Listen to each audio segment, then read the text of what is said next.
Welcome, business leaders, and thank you for spending the next hour with us for another online event discussing mental health. For nearly 2 years, the business community has been rallying around the cause of mental health, relying on the guidance of experts and the insights of passionate leaders to strengthen the resilience and mental fitness of Utah's workforce. The Suicide Prevention in the Workforce Employer Toolkit has been an important tool for businesses to make a difference.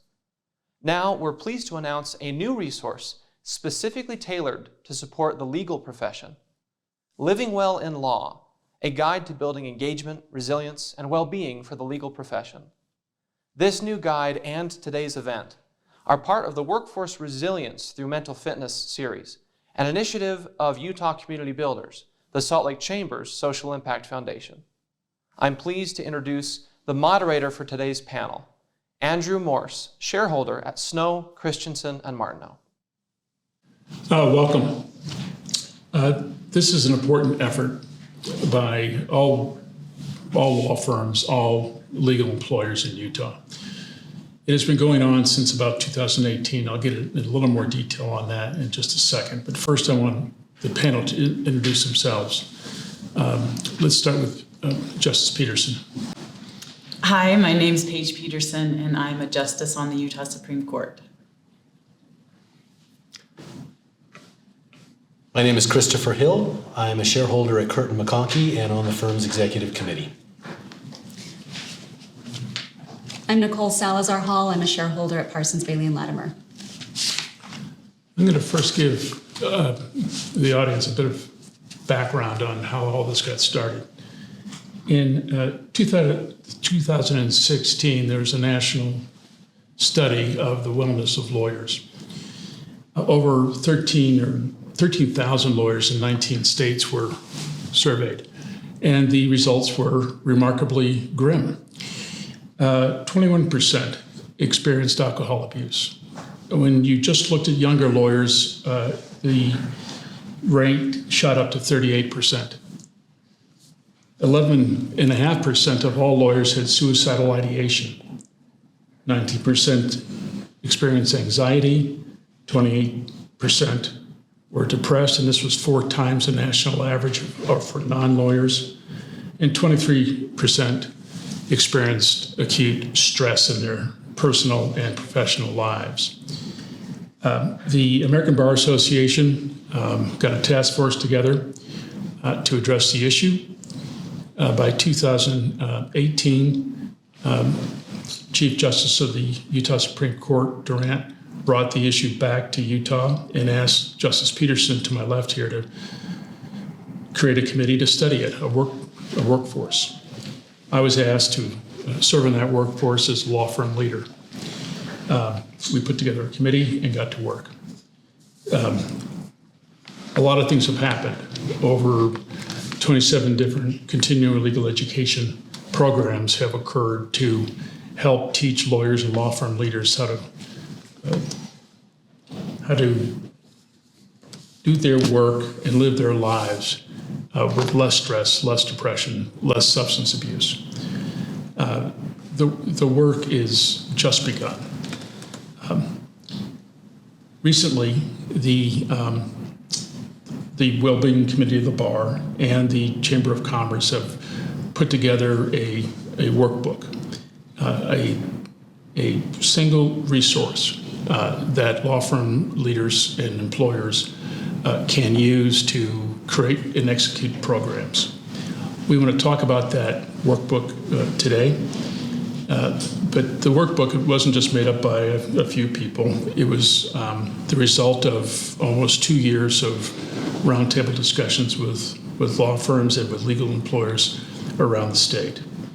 It has just been published, and it is something that all law firm leaders ought to read and study, and lawyers ought to take a look at, because the more they know about this issue and what can be done about it, the better.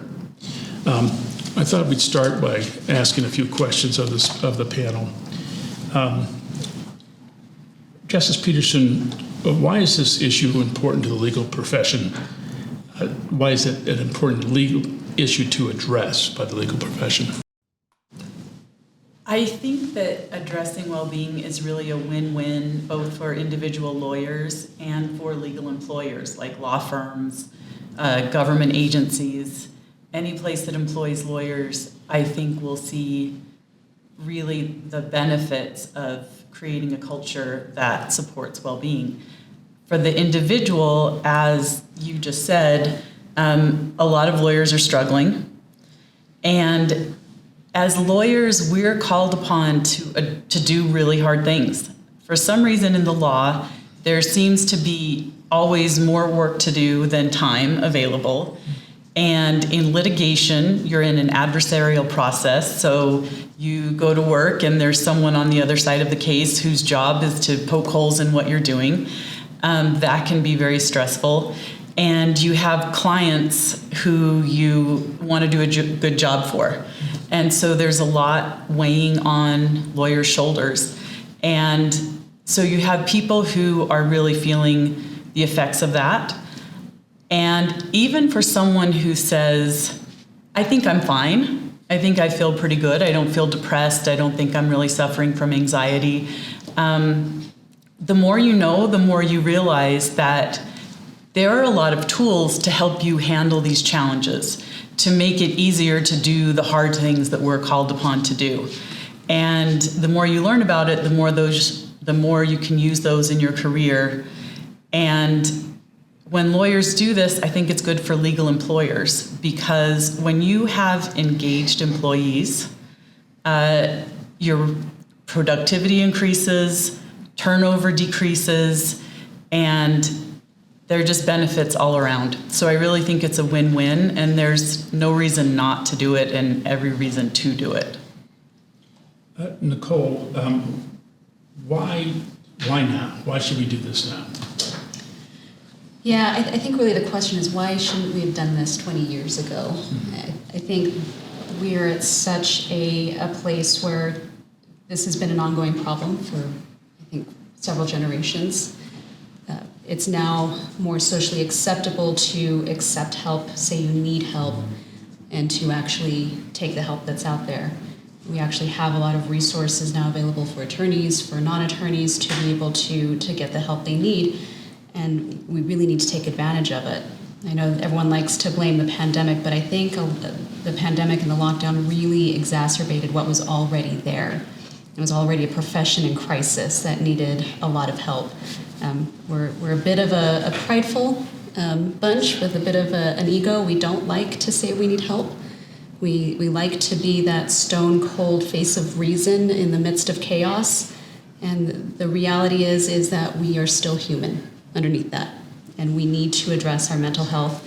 Otherwise, we will not be able to continue doing our jobs. We won't be able to be the parents, the spouses, the siblings that our families need us to be.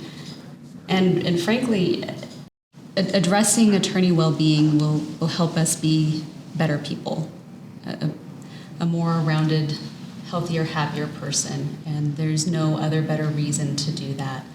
And you might as well start now. Right. Chris, what are some of the challenges that we're experiencing in the industry in getting these programs started? There are so many challenges. I think the stigma associated with mental health issues is one of the largest.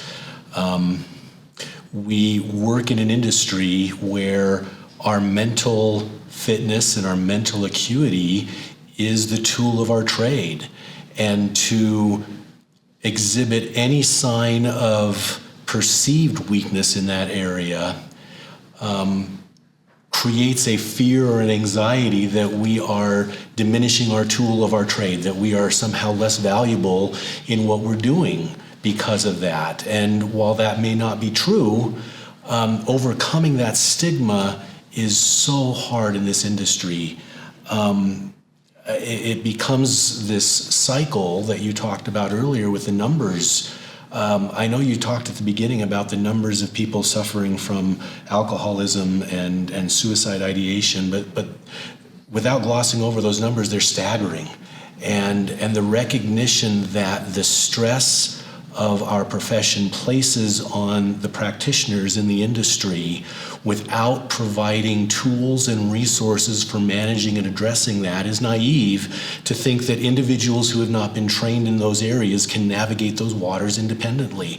We're not trained that way. We're trained to think logically and solve problems in a very logical pattern, and mental health doesn't follow those patterns. So I think recognizing that there's a perception of lack of ability to solve these issues individually is one issue, but it becomes larger than that. We're in an industry where so much of our time is valued by the billable hour and how efficient we are for our client, and we're compensated based on that billable hour.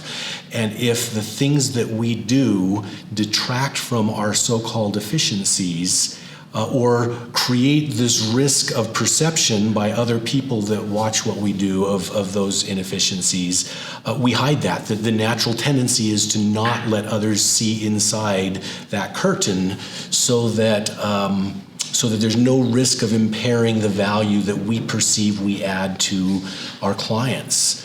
And the problem then becomes by hiding that, by burying it, not addressing it, by feeling like we create a weakness in our persona by addressing it, it just continues under the surface. So much of our industry for so long has been one where people advance through their profession expecting that someday they will achieve a level that they looked up to or aspired to at an earlier time in their career. And in litigation, for example, that often meant you carried somebody's briefcase and were happy to do it as long as you had a job. And the expectation was if you did that for enough years, somebody down the road would be doing that for you. And the profession changes, and sometimes our ability to adapt to those changes doesn't keep up. And that causes anxiety and causes instability. And those anxieties and instabilities without an outlet or without a resource or tool to manage is very destabilizing. And the reality becomes society has changed, expectations on the profession have changed, and a lot of times we're trying to address those changes with tools that have not changed in 25 or 30 or even 50 years, going back generations. And so those are challenges we find. Even if you have a culture where management of a firm is willing to adapt and address individual concerns or struggles, the openness, the culture of being willing to be open is historically perceived as a weakness, and none of us like to show weakness. And we're afraid that by showing weakness in mental health particularly, more than physical health, that's a sign that we are less able to do our jobs, and we need to figure out how to help instill a value system where people realize that's just not the case. Well, I had experiences like that. I mean, I was very reluctant to admit to clients that I had a serious problem. And the problem was I had a child who was dying and then died. And I thought, well, if I tell my clients that Zachary just died and I need some time, they'll say, oh, that's too bad. Who else can help me? And I thought, in the end, that's not going to help me or my family. So I didn't tell them the outside world. But thankfully, I turned to professionals and got counseling, a grief counselor, and he became a trusted ally for 17 or 18 years till he retired. So I didn't hesitate at all going to counseling. And when people come to me and express needs or express anxiety or depression or anything, the first thing I do is try to get them some help and let them know that, you know, you're not in this by yourself. You've got to get some professional assistance. Let me see if I can get you a list of folks who could give you a hand. And I'm just curious, as you know, in your law firm, is there an expectation that if someone comes to somebody else and says, hey, I got this problem, will resources be available to them? Nicole, what do you think? Yes, at my firm, absolutely. Good. Our human resources department is fantastic. I have personally walked an associate to her office and said, she needs help. She needs to go on FMLA today and get some help. And the firm has been incredibly responsive and understanding and helpful. I think the problem arises when people don't come forward that way. And we have lost people in the past because they have not been forthcoming with their issues and their problems, and it snowballs to a place where we can't be of assistance anymore. But if you come forward right away and say, I need time off, I need to go to treatment, I need to take some time off for my mental health, they will absolutely work with you. And we worked out with our team to move the work around and make sure that everything was covered, and when this person was ready to come back, there was work available for them. And do you make sure that they're not stigmatized or punished for all of that? Absolutely not. That person was not stigmatized at all for what happened with them, and it was a very understandable incident that led to them having to take time off. And you don't respond to them, well, you can get all the treatment you want, but what about your billable hours? Yes, and those billable hours, they were, I believe they were prorated. There was an understanding with the board that their hours were not going to be what they should for an associate of their years, and that was fine. They remained on partner track. That was not a problem. That never is going to be a problem. If someone really needs mental health, they will take care of you. Make sure you're okay. That's good. Paige, what are some of the best ways you've seen wellness operate in the workplace? Two facets of it. One is when someone actually is experiencing something like depression or anxiety or something where they need to get some treatment or some assistance with that. And then we also talk a lot about in well-being ways to kind of thrive and find additional meaning and engagement in our jobs. Kind of not thinking about how to get better from something, but I'm doing okay, but how can I feel more contentment and meaning in my life and in my career? And so I think one of the examples in that second category that I've used myself and I think is very empowering for people once they understand it is how you can reframe your mindset. And for me, it's basically the realization that challenges and bad things can happen in your life, but that doesn't necessarily lead directly to the way you feel about it. In the middle are your thoughts about the event that happened or the challenge that you're facing. And if you become aware of that and realize that often when you're feeling a really negative feeling, it didn't have to be that way. If you become aware of the way you're thinking about it, and kind of challenge that and realize you're probably thinking about it in a more negative way than necessary because that's our default, and reframe that. So for me, for example, I've had a few times in my career where I've taken on a new challenge and I had to learn a lot of new things that were new to me. And as you encounter those new things, like being a judge, when you become a judge, you go from being a specialist in something when you were a lawyer to needing to become a generalist overnight. And so I was learning a lot of new stuff. And you could feel like an imposter or totally overwhelmed or feel like I'm never going to be able to do this. There are all these new things coming at me. But I try to have a growth mindset, meaning every new thing that comes at me, I'm growing. And of course, I'm going to have a learning curve. And I'm going to have to work really hard at first as I'm learning a lot of new things. But that's just me growing. It's not me being an imposter, or that I shouldn't even be here because I didn't already know all of this. It's a challenge, and every year I'm going to get better and better. And so when you reframe it like that, something that could feel sort of defeating is actually very energizing and exciting. And so reframing overly negative thoughts, which we often are our own harshest critics. Doing that is one of the ways that I found that's most effective for me and is very easy to learn. Anyone can do it in their own careers and lives. Thank you. Let's talk about this guy a little bit. This is the result, as I mentioned, of a couple of years of effort.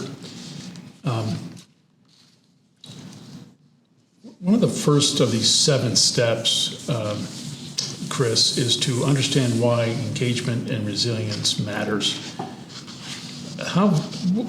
What is the best way you can bring your lawyers, your leaders along to best understand why engagement and resilience matters? That's a very good question. What's interesting about attorneys is they generally believe that they are at the forefront of figuring things out, that they're able to solve problems better than other people. And one of the great things about this guide and the tools that it provides is it takes what oftentimes feels like a unsolvable problem and provides a framework to solutions, and creating an environment where the attorneys or the leaders in law firms understand why this matters as a first step, backed up by these other steps, takes it from the abstract to the concrete. And so it provides a framework to say, hey, we've all known there's been problems for a long time. The statistics you initiated at the beginning aren't new. They've been around for decades. I know when I first started my practice in California, we were required as part of our continuing education requirements to certify every 3 years that we were taking an MCLE class on substance abuse, because the problem was so ingrained so long ago, and yet with decades of substance abuse training in the legal profession in California, it hadn't improved. It's still there. And so it's one thing to talk about issues, but it's another thing to talk about issues with a backup tool to be able to address them. Everybody wants to do better. Attorneys in particular want to think we're problem solvers. We understand there's a problem, but people haven't been told there's a fix, or there's a vehicle to help. Maybe the fix isn't easy, but the overall environment in which we look at our ability to function in our profession depends so wholly on our entire lives, both in and out of the office. This idea of engagement and resilience and avoiding burnout drives our ability to be successful when we turn the clock on, so to speak. And so it's a very natural selling point to attorneys to say this is for your best interest, both individually and as a team, and it's not going to be this subjective solution that we really don't have direction with. We're giving you tools as well to be able to navigate through to the end. I think that becomes a very easy introduction to the solution. Andrew, can I add something to that too? So when we first embarked on this project, the first thing we did was talk to people about the study that Andrew, that you talked about in the beginning of this program, that there were some pretty staggering numbers where lawyers were having suicidal ideation, depression, anxiety at higher rates than the rest of the working population. And so we first went to talk to people, lawyers in the legal community, and kind of make them aware that this was an issue when we were starting to work on it. And after a while of that, the message I kept getting after we do a presentation or something was, okay, we believe you, but what are we supposed to do? Tell us what to do now.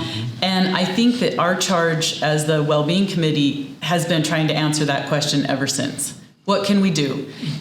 Let's provide resources that answer that question. Here's something you could do. And this is just a really great step-by-step approach in answer to that question. Yeah. One of the tools in your toolkit. Yeah, if law firm managers and legal employers take a look at this thing, they'll see that we've delivered what they asked for. Tell us what to do. Give us a cookbook. I need, Yeah. not 10 steps. 7 would be good. So this is 7. We only want 7 steps. That's right. So the second step is to identify a committed chairperson or group within the organization. And Nicole, I'd like you to tell us how your great firm has achieved this second step. We are actually working on that second step. We've definitely understood that there's an issue. Right now, our human resources department has kind of taken on that role of making sure there are resources in place. Like we have Blue Novus available to every employee at the firm, not just the attorneys, because there is that secondary burnout with our support staff. They have to read all the terrible things we read and file them. So it's available to all employees of the firm. But we are working on creating that specific committee to address attorney wellness. And Chris, I love that idea of having required CLEs to address wellness. I'm guilty of this too. I probably wouldn't attend professionalism CLEs unless we were required to, and luckily they're built into most of my CLEs. So that may be an additional way to help address this issue. But we are still working on this, and I think that's going to take a lot of affirmative efforts on a lot of law firms' parts to identify that. It is, because the first thing you have to get over is this natural resistance that lawyers have to any kind of change. Well, and additional work too. That's not billable. No, it's definitely an effort. It takes time. It takes resources. People have to think about it. They have to read. They have to show up in meetings. They have to engage in it, and it does. It takes a lot of time. The biggest challenge I see, not only in my own shop, but I think in the industry, is to recruit leader buy-in, the third step in this program. Because a program's just going to fail unless leaders are genuinely behind it, and that other lawyers and staff and paralegals and everybody in the organization can see that the president of the firm believes in it. And if she believes in it, then it must be well thought out, especially if she's an effective leader. But if that leader does not believe in it, it's just going to get assigned to some committee and buried away, and then the skeptics will have won. And we can't let the skeptics win on this one because it's just too important. And it takes a lot of convincing. Because, as I mentioned before we started, lawyers are very thin-skinned. They do not like to be criticized, and they love to argue with you, of course, and they get paid to argue all day long. And if they take a position, hey, we don't need it, they can defend that position because it takes change, it takes money, it takes resources, who cares? Just wipe some mud on it, get back out in the field, what's the big deal? Toughen up, don't be such a, baby about the whole thing. Andrew, one follow-up on that as well is, again, getting back to the stigma issue, oftentimes leaders are reluctant or slow to champion something like this because, again, does that throw a target on them as if, hey, most leaders are most effectively advocating for causes that they have personal investment in. And so you'll find oftentimes issues and agendas get advanced through management at a firm based on particularized agendas. Who wants to be the leader whose personal agenda is mental health? The perception becomes they must know more about that than anybody else. Do you want your name associated with that type of what has historically been a stigma?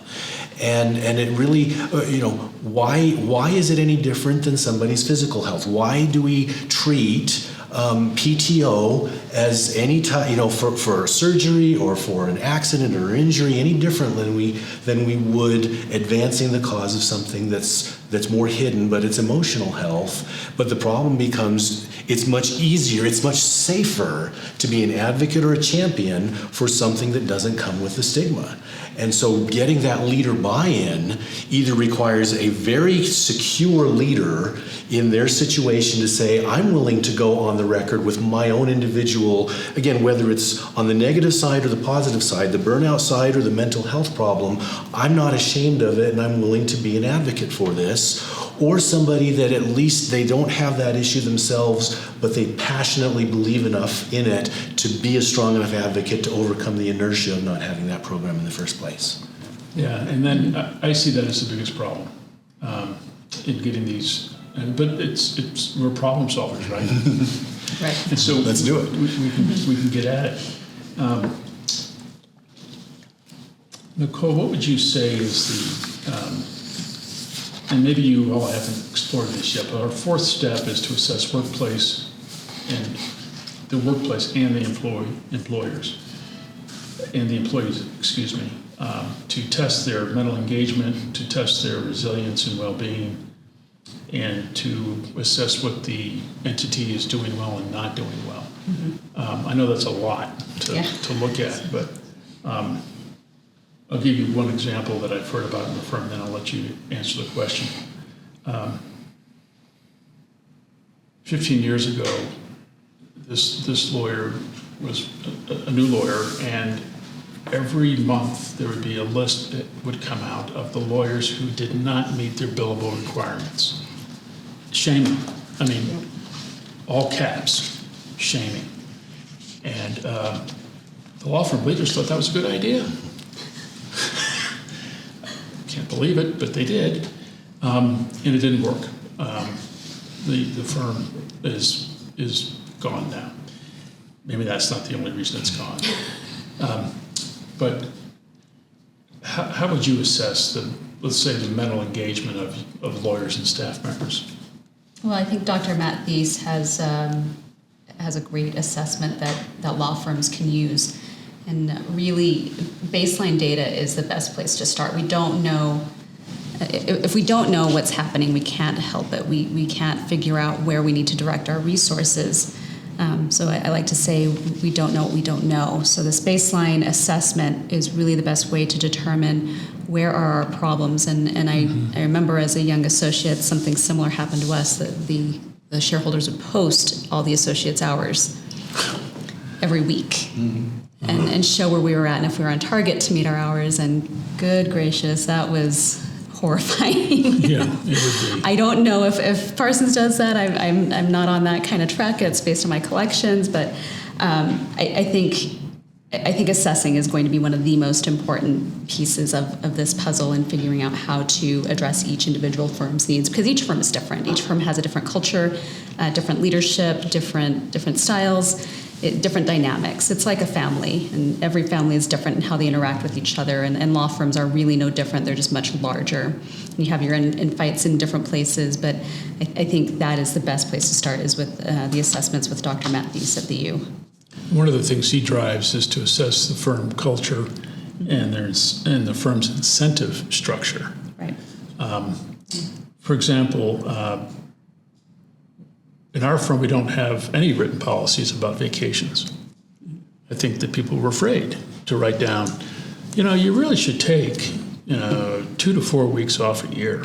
No one wanted to write that down because, this is a workplace. We don't want to be a lifestyle firm where people actually took care of themselves. But what this program does is try to get you to take an honest look at your structure and your culture and your policies to see if some things can be changed. And one thing that I have personally done with younger lawyers I work with is asking them, when's the last time you took a substantial break? And if they say they can't remember, I said, well, okay, then when can you take one? Right. Because, we'll take care of everything when you're gone. Just get out. You just leave. And I also tell them, look, just because I might work at night or on the weekend and you might see evidence of that with an email doesn't mean that you have to. you might not see me on Tuesday afternoons is because I'm out goofing around. So I have to make up. So if I send you an email late at night, don't think you have to check your emails and respond to me. Just don't do that. And I think that's really important too, and I think a lot more firm leaders need to do that, is realize that, because I do keep some weird hours sometimes. There are times where the only time I have to work is at 10 to midnight in the evenings after my kids are in bed. But I'm not expecting any of the associates or staff to respond to me and get working on things. It's more of me getting things out the door so that they can address it tomorrow during the time where they're available. And recognizing that you're not expecting your staff and your associates to work after hours. Parsons introduced a 3-track system for our associates with 3 different tiers of hours they can work. The pay is commensurate to those levels of hours. I believe it's $14.50, $16.50, and $18.50. But choosing any of those levels, you remain on the partner track. So you could choose $14.50, get your commensurate pay, but still be on partner track, just as the $18.50 associates would be. There have been a few who have. I think there was one who accepted the $14.50, but for the most part, a bunch of our associates picked the $18.50. You can drop down whenever you need to the $16.50 level, the $14.50 level. If life changes, things happen, you have a baby, you have you need some time for your mental health, you need time for physical health. It can be adjusted very quickly. We're able to pivot pretty quickly on those issues. And I think that incentive piece is very helpful because so many people feel like they have to do beyond the $18.50 to be considered for partner or to make these large bonuses. But I think capping those bonuses and giving different levels of hours you can work that won't affect your partner track, I think is going to be very helpful for the young associates. Andrew, I think one way to think about this when you are kind of doing an audit of yourself or of the structure of your firm or firm culture is to try to separate out, okay, what things are just inevitable? There are some things about the practice of law that present challenges where you have to work really hard and they're difficult. Mm-hmm. So, you have a client who wants to file a preliminary injunction. You have a client who has a preliminary injunction filed against them. You're going to have to ramp up quickly. You're going to be working long hours. You may end up with a hearing in court where you have to cross-examine someone, and that is not going to go away. But is there anything that as a firm or as a workplace that you're doing that's creating a challenge that is not necessary, right? So how do we meet those challenges that you're just going to have to face if you want to be a litigator or whatever track you choose as a lawyer? You'll have to be able to stand up and cross-examine a witness, which can be anxiety producing and whatever. You will have some nights where you're working really long hours because something came up and you have to meet a deadline. But is there anything that's just self-imposed that is creating a challenge when it's not necessary, and what benefit are you getting from it? But this is where the cultural issue really plays in, is we can identify areas where the urgency is arbitrary, the urgency is not necessary, and we can talk about ways to reduce the urgency for non-urgent matters, and yet at the same time we can look at a work environment and say, I know when my next project comes in, I'm going to take it to this associate because I know she will respond and take care of it regardless of the time of day. That responsiveness is a virtue, perceived virtue, in a high stress, high demand, quickly moving environment, and it creates this competition among various people at the same level to say, I need to be more responsive than that person. And I hear what Andrew says when he says, I may be working late tonight, that don't mean that you need to respond to me tonight. And yet in certain circles, and it may not be fostered or even encouraged at firm management level, but you know full well it's encouraged and talked about at the water cooler among shareholders, saying, who should I take this project to? I need help. Hey, I had a great experience with this associate. You should use them. And again, that gets back to how do we message as firm leaders to everybody at the firm that there's valuable contributions for people who aren't working at 8 o'clock at night. And we should be providing opportunities for them to have the same level of input without putting the burden and stress associated with being on the clock 24/7. That's a hard inertia to overcome in a profession that's been the status quo for decades. And it's harder to overcome that because it takes more time Yes. for firm leaders to drill down and see who's doing what, and not simply answer the question with a number. Yes. Hours. Right. Or yeah. That's our metric. That is our That's metric, generally what we're just looking at. Who needs How hours? many hours? Yeah. Who needs the hours? Who's light on hours? Not the Exactly. quality of the hours. Yeah. So the assessment piece is critical, but it has to be an assessment that gets into the subjective, not just the, we're willing to say the right things. Well, how is that being implemented by the people that are hearing what you're saying? Yeah. I mean, these are good necessary steps. But my biggest concern is to how do we educate lawyers who are used to doing things a certain way, that way should be re-examined for these very important reasons. I mean, when you bring up Dr. Thies, he did a survey in 2019 of Utah lawyers, and it's really alarming. 48.7 report some level of burnout. Burnout being defined as, I'm not doing this anymore. I'm going to look for another occupation. I'm just done. Mm-hmm. That's half. And 44% reporting levels of depression. And 5 times the national level of lawyers thinking about suicidal ideation. I mean, this data is really, really important. And if we can go and convince law firm leaders to slow down for a second and take a look at this, and don't think, well, that's not happening here. Well, how do you know? People aren't going to come up to you and say, hey, I'm really depressed, boss. And Right. what do No, I do? they're going to gonna say, exhibit it. well, who else can help me? If you can't, you know? So, I don't know. So, Andrew, I think that kicks up on another point is that change is hard.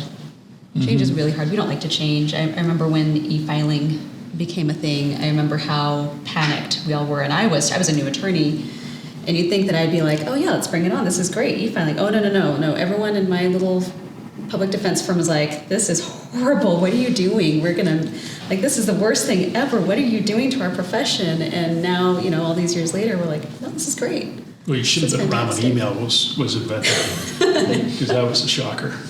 Yeah. To a lot of guys. I don't doubt it. I don't doubt it at all. So I think it's just, change is hard. I think the lockdown pandemic did a lot of good in forcing our profession to move forward to more of a virtual kind of world, where we don't necessarily have to put on the suit and go in the office every day. We can be a little more comfortable, and we can do things in a more comfortable, relaxed sort of way. But I think this is going to be a heavier lift because change is difficult. Change is hard. Evaluating the way you've been doing business for the past however many years and saying we got to do things differently, that's difficult. Yeah, and especially when you try to get the legal industry to move away from the billable hour, Yes. because it's killing people. Because the billable hour system is designed to kill you. The more you work, the more you make. But unfortunately, the more you work, the less well you are. Right. And for many reasons. Have any of you in your firms or structures been able to articulate goals as this guide recommends? I mean, have you gotten that far? I can say we have not gotten that far yet. We're at the management stage, and we're looking forward. I mean, we've got a very committed management committee that already has the buy-in at that level, and so we're looking at this being a new process now to roll that out and figure out the implementation steps. So we're still on the assessment and preparing to do the goal articulation once we see the results of the assessment. I think one of the goals that our firm has come up with, whether it's written or not, is to destigmatize mental health treatment. And we have had lawyers who are recovering alcoholics get up in front of everybody and tell them their stories. And I've certainly recommended people get professional help. And we brought people from Blomquist Hale in to demonstrate that here's these services and they're free. And this all you have to do is pick up the phone, and to remind people that this kind of call is confidential. I mean, no one's going to report back to management that so-and-so's called me 3 times in the last month. Why don't you see if we can find a lesser position for this individual? So it's going to be in fits and starts, I think. That's my fear, but I think that's the only way to really get people who hate change to get them to change without knowing they're changing. I mean, just might have to trick them. Yeah. But I think one of our goals, while it may not be a firm-based goal, one of our goals for participating and being involved with this panel and involved with the committee is to normalize that process in the profession, to say, hey, we recognize this, other firms recognize it. If we're willing to take the steps to make change or implement change, that's the norm, not sweeping it under the rug or burying it or ignoring it. We would want to certainly encourage as many firms, large and small, to say, hey, we're not the only ones going through this. And we're not just kind of jousting a ghosts here by ourselves. Everybody's tackling this problem together, and there's some comfort and there's some inertia involved with that process, being part of a movement in that way as well. Andrew, I think also for me, it's emphasizing the huge positive side of all of this, which I try to do. I think that there are just easy and powerful ways to be able to do the hard things we all have to do in a better way, with a better mindset, to make yourself so that you're better able to handle all the challenges that come your way as a lawyer. And to me, it reminds me a little bit of like sports psychology. I'm a big football person. I love football.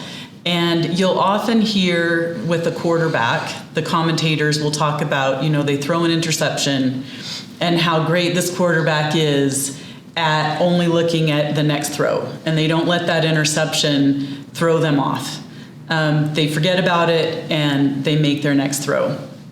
And there's no taboo to that. No. Right? Like that's mindset. Yeah. That's mindset.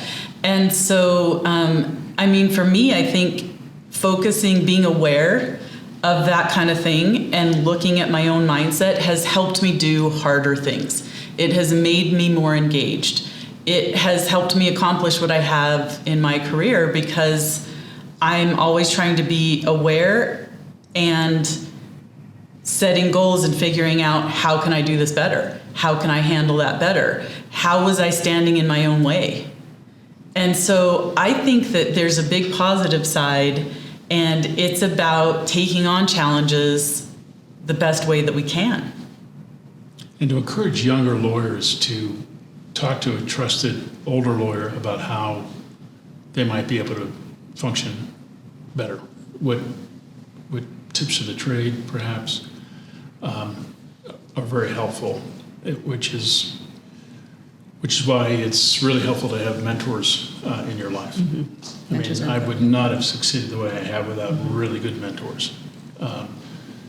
Some didn't have the greatest style when mentoring, but they were very good mentors, and patient and helpful in wanting to teach. And if that becomes the culture, the expectation around a legal organization, that would really help. Yeah. Agreed. Well, and getting buy-in also from people who may be reluctant if the moral argument doesn't work for them, that this is really a moral imperative that we need to focus on. Really, the economics is another factor. Losing an associate to burnout or to a mental health issue that makes them leave the firm, having to hire a new person, train them, you lose so much money in that process, and it makes so much better sense to have a healthy group of people working than losing people and having to rebuild from what was left behind. And I read someplace that, well, if you have to make the business argument for it, you're going to lose. And I didn't agree with that at all. There's a very good business argument for this, and it blends with a humane argument. Right. Right. The best thing overall is to bring folks in, nurture them, bring them up, show them how much fun this can be, quite frankly. I've always had a good time practicing law. Well, and I think some of the most fun I've had in my career happened to be when I was working the hardest. When I started at the U.S. Attorney's Office in Brooklyn, there was a whole group of us who came in, and we didn't know what we were doing yet, so we were all learning everything. And we were working crazy hours because we were young and we had the energy and no dependents at the time, and we were working crazy hours. And it was like we were in boot camp together. Yeah. And we had so much fun because we had this common purpose, and we enjoyed what we were doing, and we had this camaraderie. And I look back on it really fondly, even though I was working ridiculous hours, but I enjoyed it. I was very happy.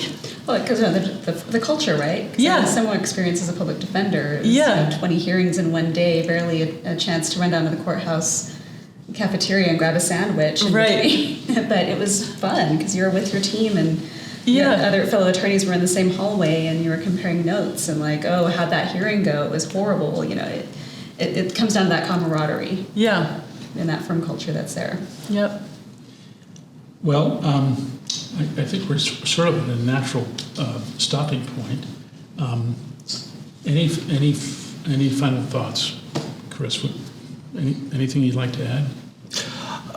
I just am thrilled to be associated with anything that can help individuals improve their individual circumstances, their professional circumstances.